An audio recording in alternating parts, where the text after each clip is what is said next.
Complicación fetal más frecuente el embarazo múltiple, prematuridad. Muy bien.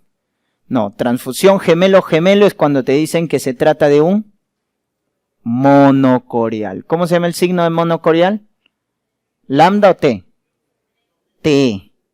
Lambda es bicorial. Por eso encontrar un monocorial es mal pronóstico.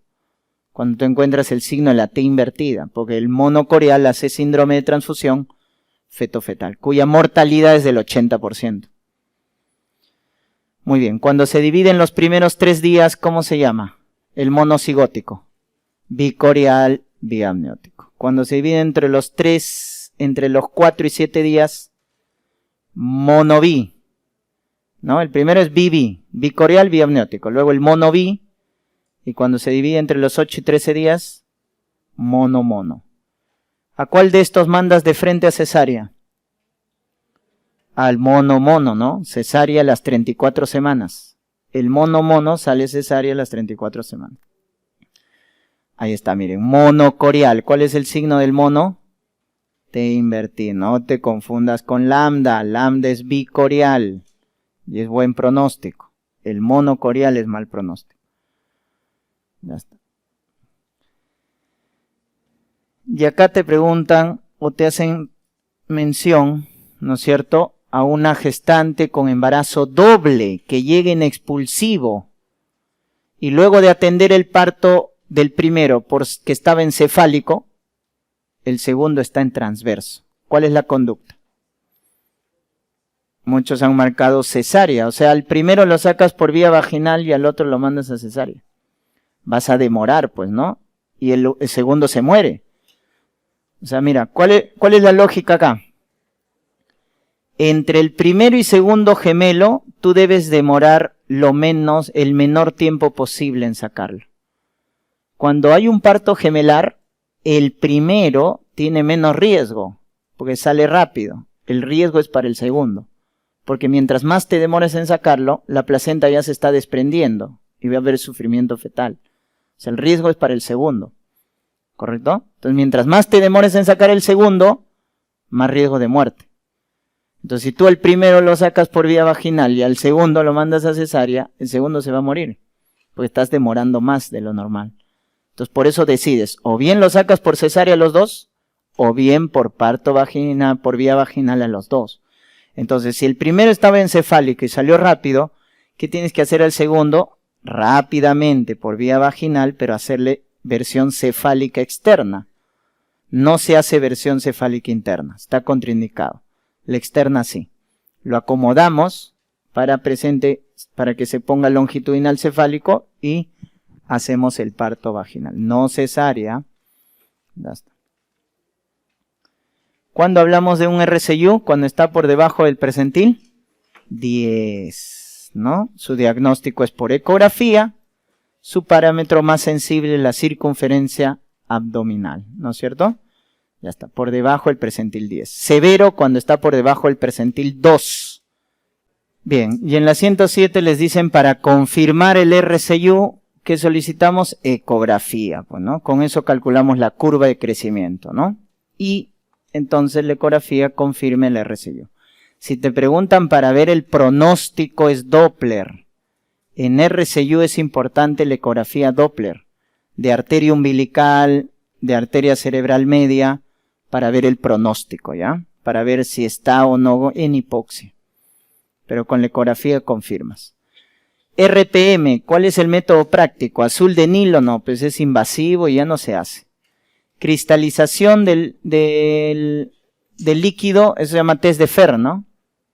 Pero es de moco cervical, no, es de muestra vaginal, fondo de saco vaginal. Fondo de saco vaginal, no es de moco cervical. Acá la prueba práctica es el papel de nitracina que mide el pH vaginal, ¿no? Cambia de color amarillo, ¿a qué color? Azul. Amarillo a color azul. ¿Ya? ¿Por qué? Porque ¿cuánto es el pH del líquido amniótico? 7.4. Es alcalino. ¿Cuánto es el pH vaginal? 4.5. Entonces, cuando pierde líquido, alcaliniza la vagina en la mujer. Y eso es lo que mide el papel de nitracina. ¿Qué antibiótico damos como profilaxis en un RPM? Ampieritro, ¿no? Ampicilina, eritromicina. Profilaxis de RPM. Por 7 días. Ampicilina, macrólidos. Muy bien, y acá tiene 37 semanas, RPM, no hay datos de infección, por lo tanto no es una corioamnionitis, y el Bishop está en 7. No hay signos de sufrimiento. Chicos, ¿cuál es el tratamiento cuando tienen un RPM más de 34 semanas? ¿Qué hacen con un RPM más de 34? Porque si tiene menos de 34 le das corticoides para madurar el pulmón, pero más de 34, ¿qué haces? Termino, ¿verdad? Inducimos el trabajo de parto. Entonces no marquen pues acá corticoterapia, tiene 37 semanas, ¿para qué le vas a dar corticoide? Antibioticoterapia en la C, correcto, pero esperar el comienzo espontáneo, no, se infecta, tienes que inducir. Y de frente induces porque el Bishop está en 7, ¿no? De frente induces. Ya está. Las malformaciones digestivas o de sistema nervioso, ¿con qué se asocian? Polidramnios, ¿no? En cambio, LIGO, las genitourinarias. ¿Cuál es la causa más frecuente de oligohidramnios? RPM. RPM es la causa más frecuente de oligohidramnios. Y de polidramnios, idiopático. Causa más frecuente. Idiopático del polidramnios. La hiperemesis gravídica son los vómitos severos en una gestante que le hace perder peso, se deshidrata, pero la complicación más grave es el déficit de tiamina, ¿no? ¿Cómo se llama eso? Encefalopatía de Wernicke, déficit de vitamina B1, triada, diplopia, ataxia, confusión. Eso es la triada de la encefalopatía de Wernicke. Diplopia, ataxia, confusión. ¿Cuál es la etiopatogenia más aceptada de hiperemesis? La hormonal, que te dice a más beta-HCG, más vómitos. Pues, ¿cuáles son los factores para hiperemesis? Nulípara, obesa, mola, embarazo múltiple. ¿Qué tienen en común esos factores? Que los niveles de beta-HCG están bien elevados. ¿Ya? Esa es la teoría hormonal para la hiperemesis. ¿Puedes utilizar metoclopramida como antiemético? Sí. Diminuhidrato también. El que no está aprobado ya el embarazo, Digemit lo ha sacado, es ondansertrón. ¿Ah? Ya no se utiliza ondansertrón en gestantes. ¿Ya? Metoclopramida, diminuhidrato, sí. ¿Qué inmunoglobulina atraviesa la placenta, chicos? La G. ¿Cómo se llama su mecanismo de transporte? Pinocitosis. Muy bien. Pinocitosis. Ya está. Muy bien. Ahora sí, les toca a ustedes, ¿ya? De acá sí me ayudan ustedes. Entonces, hemos hecho el banco de NAM. Ahora vamos a ver.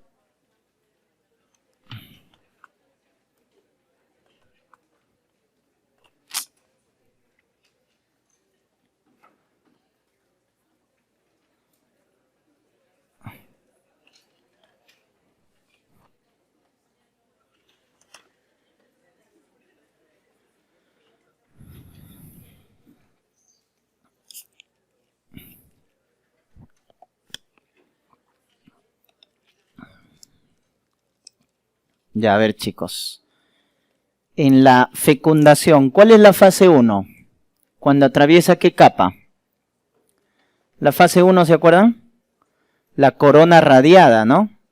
La segunda fase, zona pelúcida. Y la tercera es la fusión de pronúcleos. Esas son las 3 fases de la fecundación, ¿ah? 1, corona radiada. 2, zona pelúcida. Y 3, fusión de pronúcleos. Por eso acá la clave, ¿cuál es? La E. En la fase 2 cambia la permeabilidad de la zona pelúcida, porque se libera enzimas, ¿no? Y eso hace que se atraviese la zona pelúcida, ¿ya? Acuérdense las 3 etapas entonces. Muy bien, ¿cuándo se puede medir la beta-HCG después de la ovulación? 8 a 9 días, posovulación. Si te dicen posfecundación es 6 a 7 días. posfecundación. Y si te dicen con respecto a la fecha última regla, a la tercera semana de amenorrea, ¿no? Y es positivo en sangre, y a la quinta semana es positivo ya en orina. Entonces, ahí ya podemos medir la beta-HCG, ¿no? ¿Cuál era la función del lactógeno placentario? Crecimiento del feto. ¿Y cómo hacía el crecimiento del feto? Es que promueve el paso de glucosa de la mamá hacia el feto. Esta hormona hace que la mamá le dé más glucosa a los capilares fetales. ¿Y eso cómo lo hace? Induciendo una insulina resistencia. Respuesta a la A, ¿no? Promueve el paso de glucosa al feto. ¿Y cómo hace eso? Con una insulino resistencia. Por eso esta hormona está asociada a diabetes gestacional. Cuando una placenta tiene uno o más lóbulos, se llama succenturiata, chicos. Y eso genera retención de restos placentarios, que es una causa de hemorragia postparto. Cuando tiene uno o varios lóbulos, ¿ya? Se llama succenturiata. ¿Cuánto es el flujo uterino a término? 450 a 750 mililitros por minuto. Ese es el flujo placentario, que se mide con el Doppler de arteria uterina, ¿ya? Entonces, en porcentajes de gasto cardíaco, ¿cuánto es? 15% del gasto cardíaco. Es lo que consume el útero a término. 15% del gasto cardíaco. Chicos, ¿cuánto le daban de folato a una gestante? 0.4 miligramos o 400 microgramos. Pero si es de alto riesgo, ¿por qué de alto riesgo? Por esto, miren. Es una mamá que ya tuvo antecedente de un hijo con defecto de tubo neural. Cuando pase eso, ya no le vas a dar 0.4 miligramos, le das 4 miligramos. Entonces, en bajo riesgo es esto, 0.4, 400 miligramos. En alto riesgo es 4 miligramos, ¿ya? Respuesta a la B. En cirugía van a ver que el consumo de kilocalorías al día es esto, 2200. Pero en una gestante, como aumenta el metabolismo, debe ser 2500 kilocalorías al día, sobre todo en el segundo y tercer trimestre. Por lo tanto, ¿cuánto debe aumentar? 300 kilocalorías. Eso es lo que debe aumentar una gestante. 300 kilocalorías al día, sobre todo en el segundo y tercer trimestre. Ya está. ¿Cuál es la respuesta? Ahí. ¿Cuál es la variedad de posición, chicos? Está cefálico, ¿verdad? Cefálico de vértex. Por lo tanto, el punto de referencia, ¿cuál es? Occipucio. La fontanela grande es bregma. La fontanela pequeña es occipucio. Entonces, miren, ¿dónde está mirando el occipucio? Ilíaco izquierdo, ¿no? ¿Anterior, posterior o transverso? Transverso. Occipito ilíaco izquierda, transverso. También llamado, como las agujas del reloj, occipito 3. Occipito 3. Muy bien. ¿Cuánto mide el diámetro de la cadera del bebito? El vitrocantérico, igual que la cabecita, el biparietal. ¿Cuánto mide? 9.5. ¿Ya? La cadera mide igual que la cabeza. ¿Cuál es el que mide más? El diámetro biacromial, el de los hombros, 12 centímetros. El de los hombros es el que mide más, 12 centímetros. En cambio, la cadera y la cabeza, 9.5. ¿Cuál es el marcador predictor de cromosomopatía en el primer trimestre? ¿Cuál es el mejor de todos? Transnocencia nucal, cuando mide más de 3 milímetros entre las 10 y 14 semanas. Ese es el mejor marcador de cromosomopatía. Transnocencia nucal. Pero ¿cuál es otro marcador? Hipoplasia del hueso nasal. Ese es el otro marcador. Y también higroma quístico. ¿Ya? La diferencia es que transnocencia nucal y la hipoplasia del hueso nasal es para síndrome de Down. El higroma quístico, chicos, ¿para quién es? Para Turner. Síndrome de Turner. Higroma quístico. Ya está. Los demás son de segundo trimestre, ¿ya? Fémur corto, quiste plexo coroideo, es marcador de cromosomapatía, pero de segundo trimestre. Del perfil biofísico, ¿cuál es el primero en aparecer en la vida intrauterina? El tono, porque aparece a la 7ª semana. El movimiento corporal aparece a la semana 9, el movimiento respiratorio a la semana 20, y el último en aparecer es la reactividad, que es a la semana 30. El primero en aparecer es el tono, porque aparece a la 7ª semana. ¿Ya? ¿Cómo calculas actividad uterina? Multiplicando frecuencia por intensidad. ¿Cuánto es la intensidad, chicos? 30. ¿No? Ahí está, intensidad 30. ¿Y la frecuencia cuánto es? ¿Cuánto? 5, muy bien, ¿no es cierto? Porque te dice 1 cada 2 minutos. Entonces, en 10 minutos, ¿cuánto es? 5. Y eso es lo que tienes que colocar, siempre cada 10 minutos. 5 por 30, 150 unidades de Montevideo. Esa es la actividad uterina. Para iniciar el trabajo de parto, se necesita como mínimo 90 unidades de Montevideo. Para que una gestante inicie el trabajo de parto, se necesitan 90 unidades de Montevideo. Muy bien. ¿Alguien sabe cómo se llama esa maniobra? En una distocia de hombros, en el expulsivo, ¿no? En el expulsivo sirve para controlar la cabeza, ¿no? Y favorecemos su extensión. Ritgen, muy bien, en el expulsivo. Este es en distocia de hombros, ¿verdad? McRoberts. ¿En qué consiste? Hiperflexionamos la pierna, ¿no? McRoberts. Ya, Ritgen es en el expulsivo. Muy bien. Y acá te preguntan cuánto dura el expulsivo. Porque miren, te dice dilatada 10. ¿Cuánto demora en salir el bebé? Eso es el expulsivo, pues, ¿no? Depende si es nulípara o multípara. ¿Cómo es esta gestante?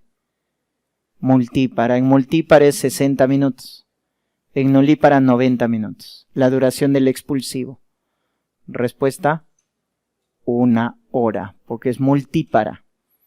En nulípara dura 90 minutos. ¿Ya? 90 minutos. En la episiotomía, ¿cuál es la episiotomía de elección? La mediolateral, ¿verdad? La mediolateral, ¿qué músculo se secciona? Transverso superficial del perineo, o también llamado bulbo cavernoso. Transverso superficial o bulbo cavernoso. Es el que se secciona en la episiotomía. La de elección es la mediolateral. En el alumbramiento se hace esta maniobra, ¿no? Tracción y contratracción. Se llama maniobra de Brandt-Andrews. ¿Y para qué sirve esta maniobra de Brandt-Andrews? Para evitar la inversión uterina. Muy bien. La maniobra de Brandt-Andrews, que es la tracción y contratracción, evita la inversión uterina. La hemorragia posparto la evitamos con el alumbramiento dirigido, cuando damos oxitocina.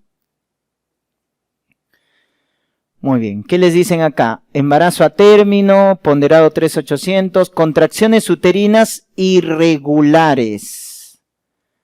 O sea, está hablando de una hipodinamia, porque son de mala calidad.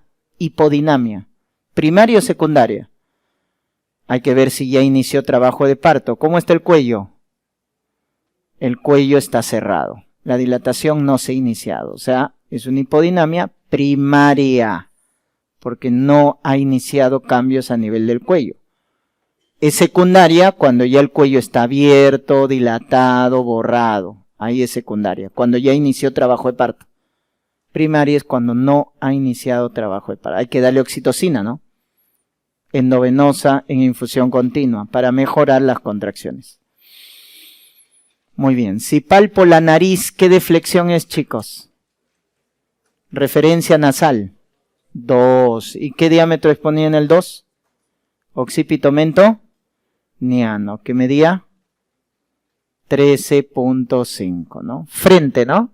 Frente, su punto de referencia es nariz, diámetro occipito mentoniano, 13.5. Y en la deflexión de grado 3, ¿cuál era el punto de referencia, chicos? En 3, cara. Mentón, ya está. ¿Cuál de estos tiene mentón? La A, ¿no? Arcos supraorbitarios, mentón. Ya está, mentón, de flexión de grado 3. Lo sacas por el punto de referencia. Muy bien. Y en una distocia de hombros, ¿cómo se denomina la maniobra que consiste en recolocar la cabeza al interior de la pelvis? Sabanelli, muy bien. Y la mandamos a cesárea, ¿no? Te dicen hiperflexión de las piernas, McRoberts. Rotación del hombro. El hombro posterior lo rotas anterior. Goods, muy bien. Goods es rotación del hombro. Posterior, anterior. Acuérdense esas 3 maniobras en distocia de hombros. ¿Ah? McRoberts, Goods, Sabanelli. Cuando una gestante es programada cesárea, 1 hora antes, ¿qué le colocas? Cefazolina 2 gramos. Profilaxis. Es la mejor medida para evitar la infección. Cefazolina 2 gramos. Porque la cesárea tiene más riesgo de infección que el parto vaginal, recuerden. La diabetes gestacional, ¿qué complicación hematológica produce? Hipoglicemia es complicación metabólica. Y es la más frecuente, pero es metabólica. Te está diciendo hematológica. Policitemia. Porque el feto macrosómico, chicos, tiene más riesgo de hipoxia. Y la hipoxia, ¿qué induce en el riñón? La producción de eritropoyetina. Y eso es lo que produce la policitemia. ¿Ya? El aumento de eritropoyetina hace que tenga policitemia el hijo de madre diabética. Y esa es su complicación hematológica. En TB, ¿evitamos el contacto precoz? ¿La alejamos? Depende del BK, pues, ¿no? Si el BK está positivo, sí, pero si no, no. ¿Indicamos cesárea? No. Estrepto, contraindicado. ¿Contraindica la lactancia? Igual. Si el BK está positivo o es una TB, MDR, XDR, contraindica la lactancia. Si está negativo, no. ¿Ya? Entonces, ¿cuándo contraindica lactancia? Cuando el BK está positivo, cuando es MDR o cuando es XDR. Ahí sí contraindica la lactancia. Si no, no. La respuesta correcta es la C. Hay que dar piridoxina cada vez que usamos isoniazida. ¿Para qué le damos piridoxina, chicos? Cuando usamos isoniazida. ¿Qué evitamos con la piridoxina? Neuropatía periférica. ¿Ya? La piridoxina evita la neuropatía periférica por isoniazida. Ya está. ¿Se acuerdan del esquema de tuberculosis que les había mencionado? 6 meses, ¿no? 2 meses todos y 4 meses rifa-iso. Pero ¿qué pasa si no tienes piracinamida? Solo tienes rifa-iso y etambutol. El esquema cambia a 9 meses. Le das 2 meses RIE, rifa-iso, etambutol, y 7 meses rifa-iso. Ese es otro esquema. Cuando quieres utilizar menos fármacos, pero más tiempo. ¿Ya? 9 meses. 2 meses RIE y 7 meses rifampicina, isoniazida. Pues la respuesta acá es la D. ¿Ya? 2 meses rifampicina, isoniazida, etambutol, y 7 meses isoniazida y rifampicina. A ver, chicos, eso sí ustedes lo responden. A ver, hemos recordado el escenario 2. ¿Cuál era el escenario 2? Antes. ¿Pero tomando targa o no tomando targa? Tomando targa. Por eso, ¿cuál es la clave acá? La A, muy bien. La C, ¿qué sería? Y la B. La C y la D, perdón. La C y la D. Escenario 1. ¿Y el E? Escenario 3. Acuérdense los escenarios, ¿ya? 1, cuando diagnosticas en el primer control, o tenía antes y no estaba tomando targa. Porque el escenario 2 es cuando tenía antes VIH, pero ya estaba recibiendo targa. Pues la respuesta es la A. Y 3 es en el parto. Y en gestante con VIH hemos dicho, ¿En qué caso indicábamos el parto vaginal? Cuando la carga viral era menos de 1000 copias o venía en fase activa, dilatado más de 4 centímetros. O rotura de membranas más de 4 horas. Más de 4 horas. Muy bien, respuesta a la B.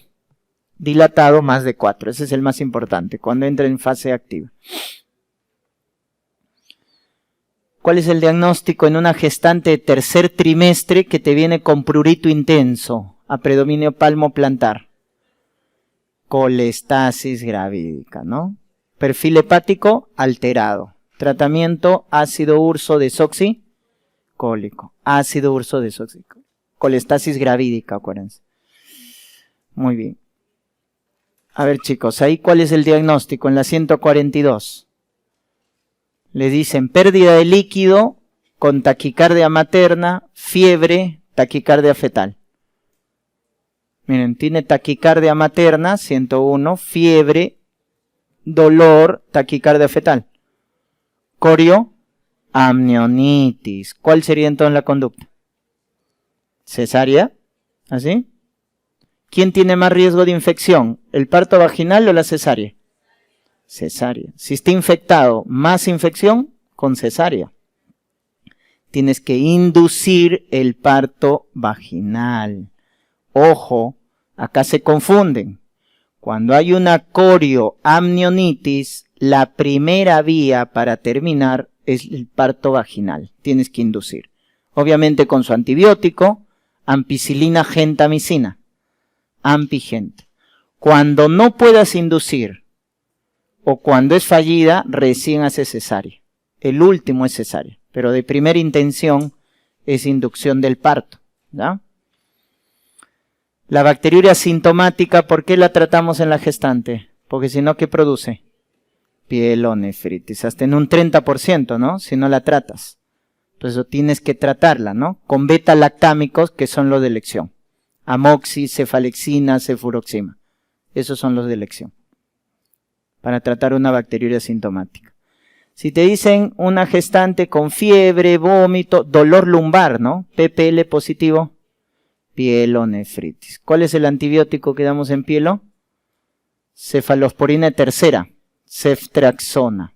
Ceftriaxona.